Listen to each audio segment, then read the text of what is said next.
మీరు ఒక వీడియో చూశానండి మీది, ఒక ఛానల్ ఇంటర్వ్యూలో చాలా ఎమోషన్ అయ్యారు.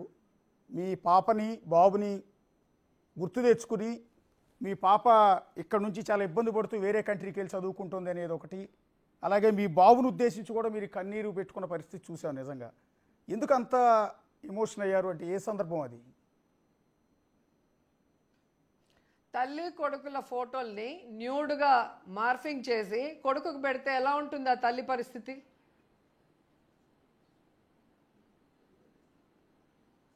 ఎంత దిగజారిపోయారు కూటమి ప్రభుత్వం వాళ్ళు, అర్థం చేసుకోండి. ఎంత దూరానికి వీళ్ళు వెళ్ళిపోయారు ఒకసారి చూడండి. ఒక మహిళ అడిగే ప్రశ్నలకి సమాధానం చెప్పలేక ఇది దొంగ దెబ్బతీయటం కాదా? మాకు చేత కదా అలా చేసి పంపించడానికి. అలా చేస్తే తప్పు. మాకు విలువలు ఉన్నాయి, మా నాయకుడు కూడా విలువలు నేర్పించారు. అందరం కూడా పొలిటికల్గా ఫైట్ చేస్తాం, పొలిటికల్ ఇష్యూస్ మీద ఫైట్ చేస్తాం. ఇలా పిల్లల మీద కుటుంబం మీద దెబ్బ కొట్టే మాటలు మాట్లాడటం అనేది చేతగాని దద్దమ్మలు చేసే పని.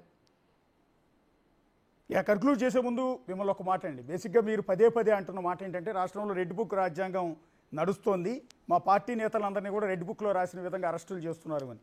ఆ రెడ్ బుక్లో రోజా గారి పేరు కూడా ఉందని అనుకోవాలా?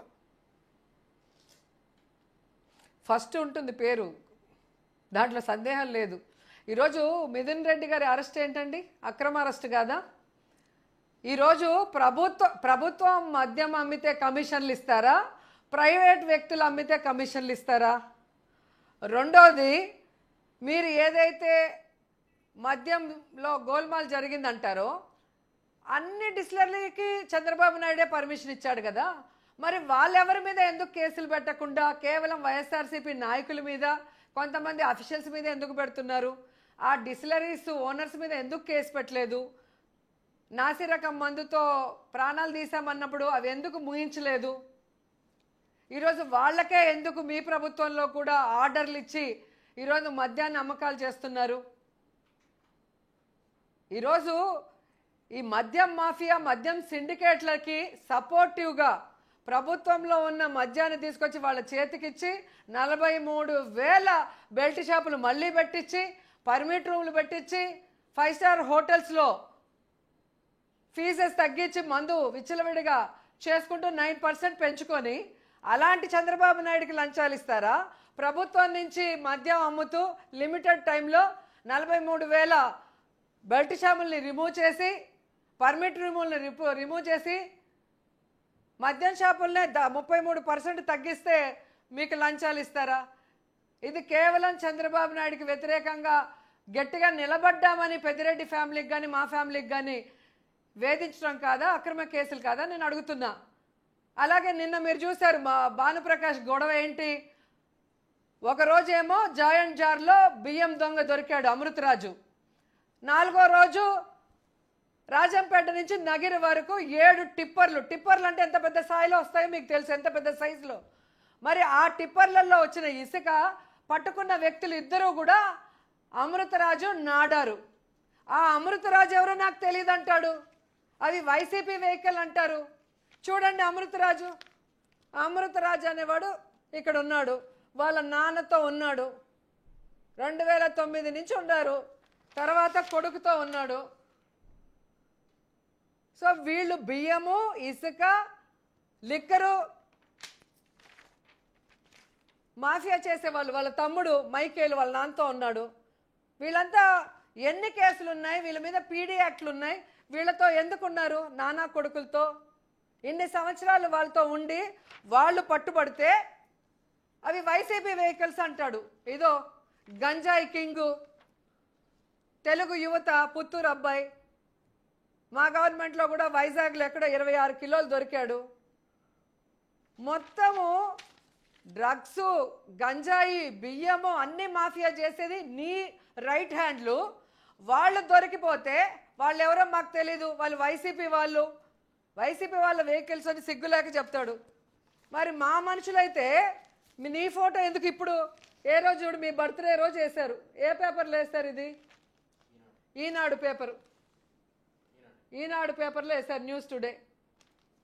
నీకు యాడ్ ఎందుకు ఇచ్చాడు? మా పార్టీ వాడు నీకెందుకు యాడ్ ఇచ్చాడు? అలాగే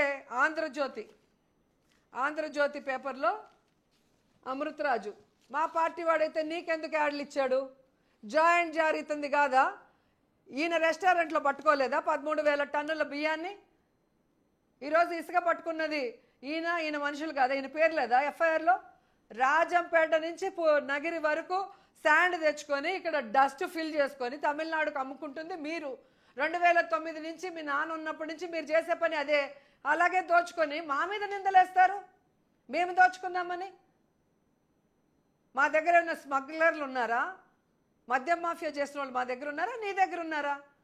అండ్ సూటిగా మీ ద్వారా అడుగుతున్నాను భానుప్రకాష్ని, రాజంపేట నుంచి నగిరి వరకు వైఎస్ఆర్సీపీ వాళ్ళు చేశారు, అందుకే అరెస్ట్ చేశామని అక్రమ కేసు పెట్టి మా కౌన్సిలర్ని అరెస్ట్ చేయించావు కదా, అదే నిజమయ్యని నువ్వు నమ్మితే రాజంపేట నుంచి నగిరికి రావాలంటే 3 జిల్లాలు, అన్నమయ్య జిల్లా, తిరుపతి జిల్లా, చిత్తూరు జిల్లా, ఈ 3 జిల్లాల్లో సహకరించిన ఆఫీసర్లను ఎందుకు సస్పెండ్ చేయలేదు?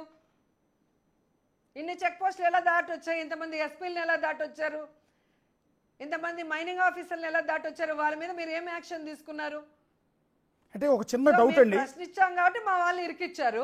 మళ్ళీ సిగ్గు లేకుండా ప్రెస్ మీట్ పెట్టి వైసీపీ వాళ్ళు నేనే పట్టించాను అంట. నువ్వు నగిరిలో పట్టించాలా? రాజంపేటలో పట్టించలేవా? తిరుపతిలో పట్టించలేరా? మీ నాయకులు వాళ్ళు కమిషన్లు తీసుకున్నారా? ఏం మాట్లాడుతున్నారు? అంటే ఒక చిన్న లాజిక్ అండి, చాలా మందికి అట్లాగే ఆవిడ ఏం ఇంకోటి ఆవిడ ఏం చేసింది ఆవిడ ఏం అభివృద్ధి చేయలేదు అంటారు. ఈరోజు నేను గర్వంగా చెప్పగలను, ఈ రాష్ట్రంలో జగనన్న తర్వాత ఎమ్మెల్యేలో బెస్ట్ ఎమ్మెల్యేగా పేరు తెచ్చుకోవాలి, ప్రజలకి అన్ని రకాలుగా అండగా ఉండాలని పరుగులు తీసిన వ్యక్తి నేను.